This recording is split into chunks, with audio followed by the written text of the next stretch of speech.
Test 2. You will hear a number of different recordings and you will have to answer questions on what you hear. There will be time for you to read the instructions and questions, and you will have a chance to check your work. All the recordings will be played once only. The test is in 4 sections. At the end of the test, you will be given 10 minutes to transfer your answers to an answer sheet.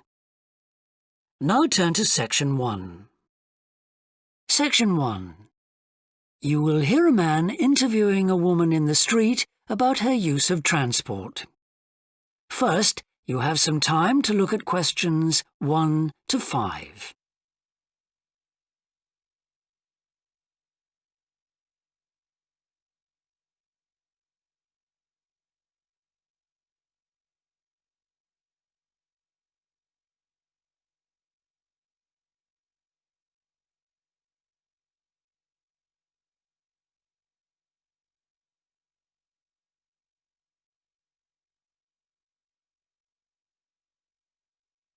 Excuse me? Yes?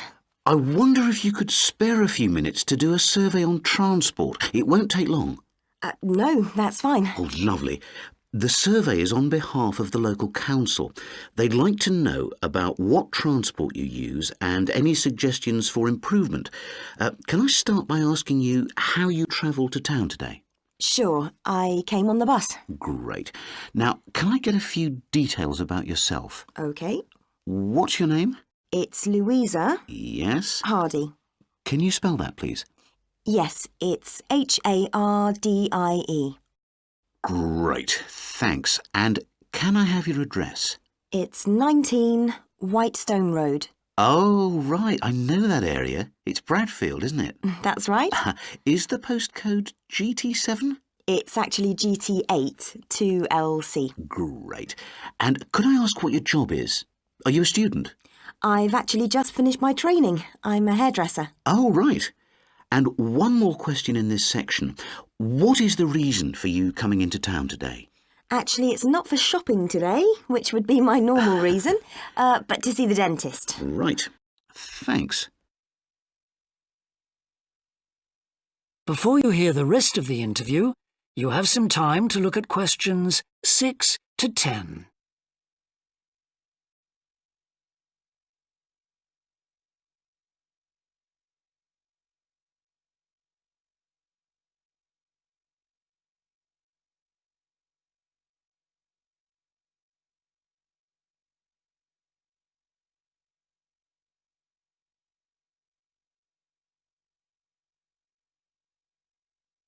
Now listen and answer questions 6 to 10. Now, in this last section, I'd like you to give us some ideas about the facilities and arrangements in the city for getting to and from work. Any suggestions you have for improvements? Well, something I've thought about for some time is that when I do walk and I'm doing a later shift, I think the lighting should be better. Yes, good point. And of course, I think it's a real shame they've been cutting down on the number of footpaths. They should have more of those. Then people would walk more. Yes, right. And I don't think there are enough trains. That's why I don't use them. You have to wait so long. Thanks. And finally, I'd like to ask your opinion on cycling. As you may know, there's a drive in the city to get more people to cycle to work. Right. But we realise that there are things which the council, but also employers, might do to help encourage workers to cycle to work. Yeah. Well, I have thought about it, and where I work, there are no safe places to leave your bikes. OK. And also, I'd have to cycle uphill, and on a hot day, I'd arrive at work pretty sweaty, so I think I'd need a shower somewhere at work. Right. And I suppose the last thing is that I wouldn't be all that confident about cycling on such busy roads. I think I'd like to see you offering training for that. You know, I'd feel a lot better about starting if that was the case. Well, that's very helpful. Thank you very much for your time. No problem. Bye. That is the end of Section 1. You now have half a minute to check your answers.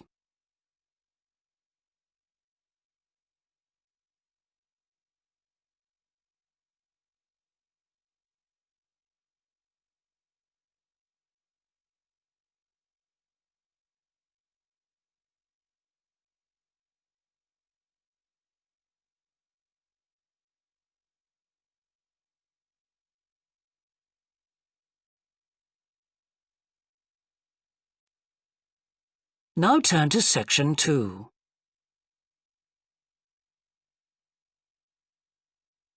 Section 2. You will hear a representative of a city council giving information about 2 new facilities which are opening soon in the city.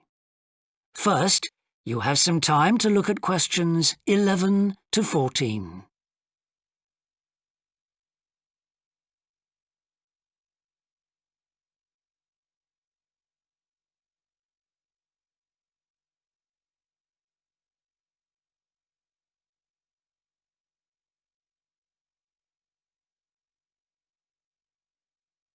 Now listen carefully and answer questions 11 to 14. Good morning. I'm very pleased to have this opportunity to say a little about 2 exciting new developments in the city: the Brackenside open-air swimming pool and the Children's Adventure Playground in Central Park. As many of you may know, the idea for these initiatives came from you, the public, in the extensive consultation exercise which the City Council conducted last year. And they have been realised using money from the SWRDC, the South West Regional Development Commission. First of all, Brackenside Pool. As many of the older members of the audience will remember, there used to be a wonderful open-air pool on the seafront 30 years ago, but it had to close when it was judged to be unsafe. For the design of this new heated pool, we were very happy to secure the talents of internationally renowned architect Ellen Wendon, who has managed to combine a charming 1930s design, which fits in so well with many of the other buildings in the area, with up-to-the-minute features such as a recycling system, the only one of its kind in the world, which enables seawater to be used in the pool. Now, there's been quite a bit of discussion in the local press about whether there would be enough room for the number of visitors we're hoping to attract, but the design is deceptive, and there have been rigorous checks about capacity. Also, just in case you were wondering, we're on schedule for a June the 15th opening date, and well within budget, a testimony to the excellent work of local contractors Hickman's. We hope that as many people as possible will be there on June the 15th. We have engaged award-winning actress Coral White to declare the pool open, and there'll be drinks and snacks available at the poolside. There'll also be a competition for the public to decide on the sculpture we plan to have at the entrance. You will decide which famous historical figure from the city we should have. Before you hear the rest of the talk, you have some time to look at questions 15 to 20.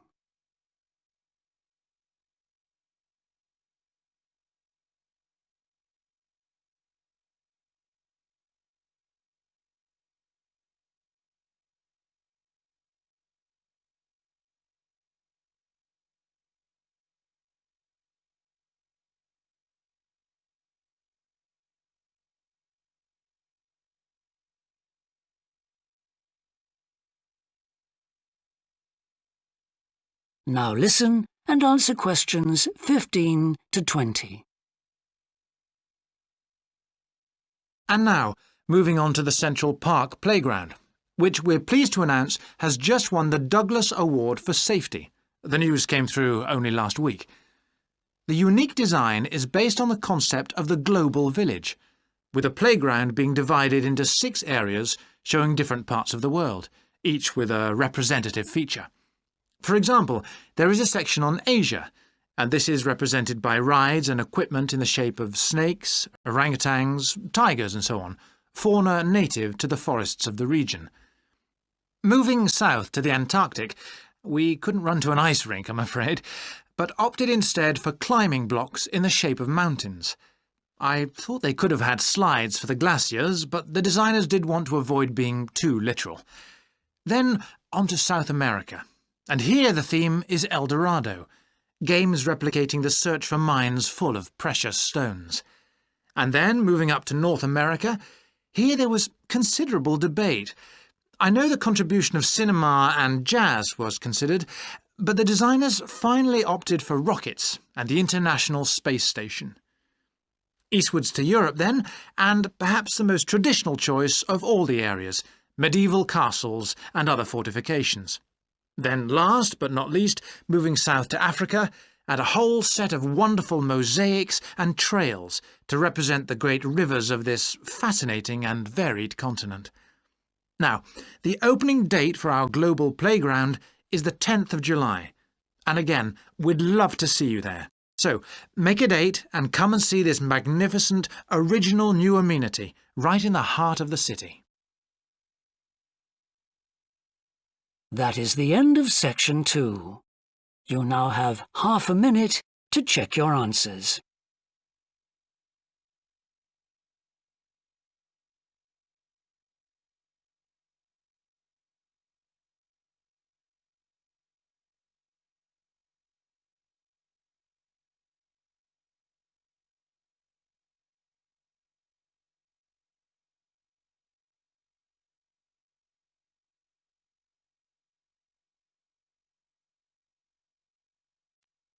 Now turn to Section 3.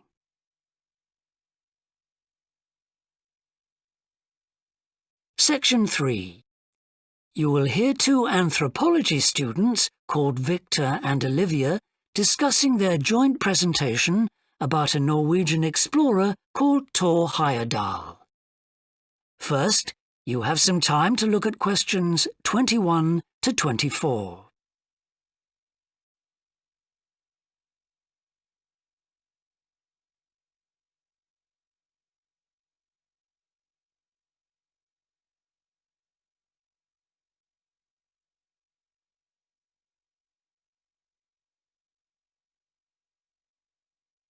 Now listen carefully and answer questions 21 to 24. Right, well, for our presentation, shall I start with the early life of Thor Heyerdahl? Sure. Why don't you begin with describing the type of boy he was, especially his passion for collecting things? That's right. He had his own little museum. And I think it's unusual for children to develop their own values and not join in their parents' hobbies. I'm thinking of how Heyerdahl wouldn't go hunting with his dad, for example. Yeah, he preferred to learn about nature by listening to his mother read to him. And quite early on, he knew he wanted to become an explorer when he grew up. That came from his camping trips he went on in Norway, I think. No, it was climbing that he spent his time on as a young man. Oh, right. After university, he married a classmate, and together they decided to experience living on a small island to find out how harsh weather conditions shaped people's lifestyles.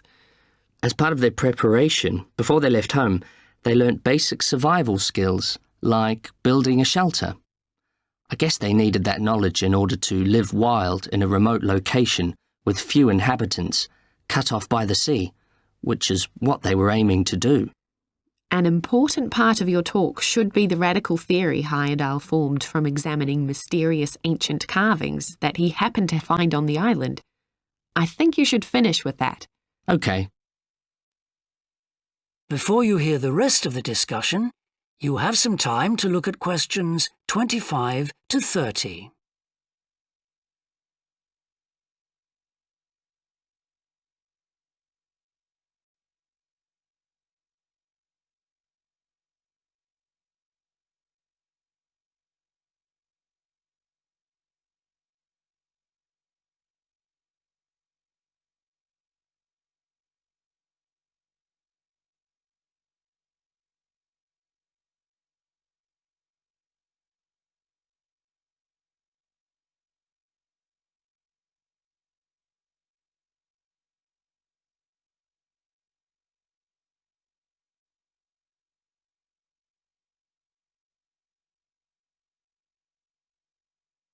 Now listen and answer questions 25 to 30. All right, Victor, so after your part, I'll talk about Thor Heyerdahl's adult life, continuing from the theory he had about Polynesian migration. Up until that time, of course, academics had believed that humans first migrated to the islands in Polynesia from Asia in the west. Yes, they thought that travel from the east was impossible because of the huge empty stretch of ocean that lies between the islands and the nearest inhabited land. Yes, but Heyerdahl spent ages studying the cloud movements, ocean currents, and wind patterns to find if it was actually possible. And another argument was that there was no tradition of large shipbuilding in the communities lying to the east of Polynesia. But Heyerdahl knew they made lots of coastal voyages in locally built canoes. Yes, or sailing on rafts, as was shown by the long voyage that Heyerdahl did next. It was an incredibly risky journey to undertake. Sometimes I wonder if he did that trip for private reasons, you know, to show others that he could have spectacular adventures. What do you think, Olivia? Well, I think it was more a matter of simply trying out his idea, to see if migration from the east was possible. Yes, that's probably it. And the poor guy suffered a bit at that time because the war forced him to stop his work for some years. Yes. When he got started again and planned his epic voyage, do you think it was important to him that he achieve it before anyone else did? I haven't read anywhere that that was his motivation. The most important factor seems to have been that he used only ancient techniques and local materials to build his raft. Yes. I wonder how fast it went. Well, it took them 97 days from South America to the Pacific Islands. And after that, Heyerdahl went to Easter Island, didn't he? We should mention the purpose of that trip. I think he sailed there in a boat made out of reeds. No, that was later on in Egypt, Olivia. Oh, yes, that's right. But what he wanted to do was talk to the local people about their old stone carvings and then make one himself to learn more about the process. I see. Well, what a great life. Even though many of his theories have been disproven, he certainly left a lasting impression on many disciplines, didn't he? To my mind, he was the first person to establish what modern academics call practical archaeology. I mean that they try to recreate something from the past today, like he did with his raft trip. It's unfortunate that his ideas about where Polynesians originated from have been completely discredited. Yes. Right, well, I'll prepare a PowerPoint slide at the end that acknowledges our sources. I mainly used The Life and Work of Tor Heyerdahl by William Oliver. I thought the research methods he used were very sound, although I must say I found the overall tone somewhat old-fashioned. I think they need to do a new, revised edition. Yeah, I agree. What about the subject matter? I found it really challenging. Well, it's a complex issue. I thought the book had lots of good points. What did you think of the illustration? That is the end of section 3. You now have half a minute to check your answers.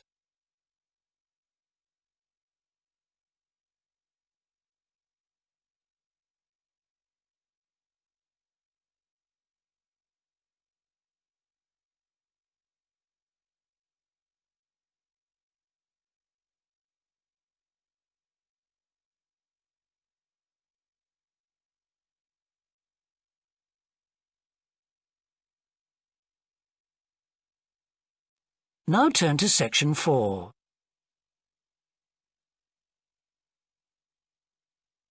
Section 4. You will hear a university lecture about an endangered bear in British Columbia, Canada, known as the spirit bear. First, you have some time to look at questions 31 to 40.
Now listen carefully and answer questions 31 to 40.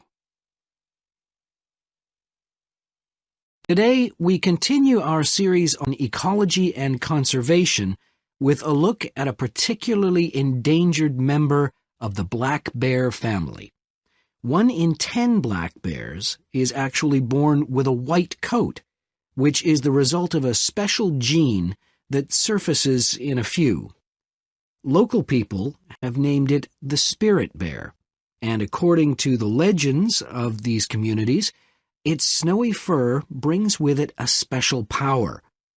Because of this, it has always been highly regarded by them, so much that they do not speak of seeing it to anyone else. It is their way of protecting it when strangers visit the area. The white bear's habitat is quite interesting. The bear's strong relationship with the old-growth rainforest is a complex one. The white bear relies on the huge, centuries-old trees in the forest in many ways. For example, the old-growth trees have extremely long roots that help prevent erosion of the soil along the banks of the many fish streams.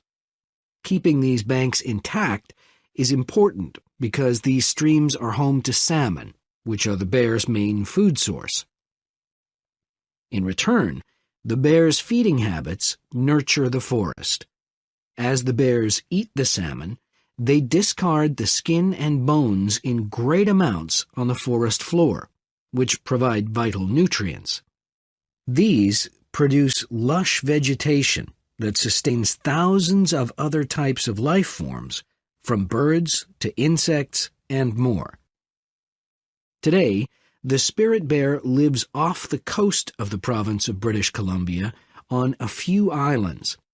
There is great concern for their survival, since it is estimated that less than 200 of these white bears remain.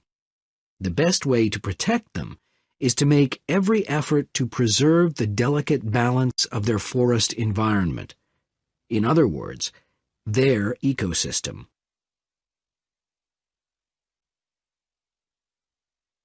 The greatest threat to the bear's existence is the loss of its habitat. Over many years, logging companies have stripped the land by cutting down a large number of trees. In addition, they have built roads which have fractured the areas where the bear usually feeds, and many hibernation sites have also been lost. The logging of the trees along the streams has damaged the places where the bears fish. To make matters worse, the number of salmon in those streams is declining because there is no legal limit on fishing at the moment. All these influences have a negative impact on the spirit bear's very existence, which is made all the more fragile by the fact that reproduction among these bears has always been disappointingly low. And so, what's the situation going forward?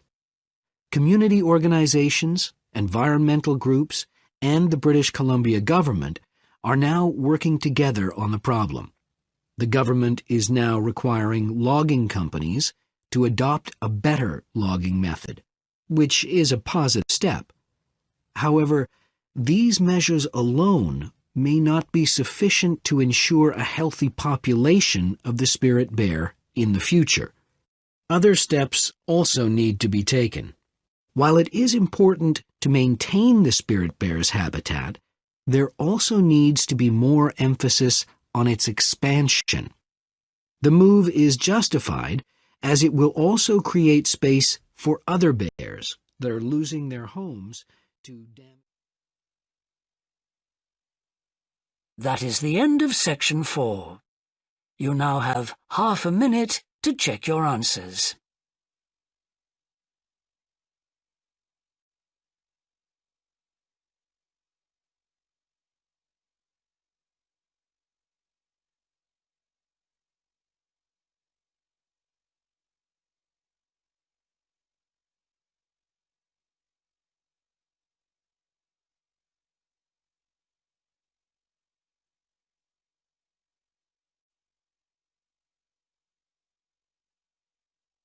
That is the end of the listening test.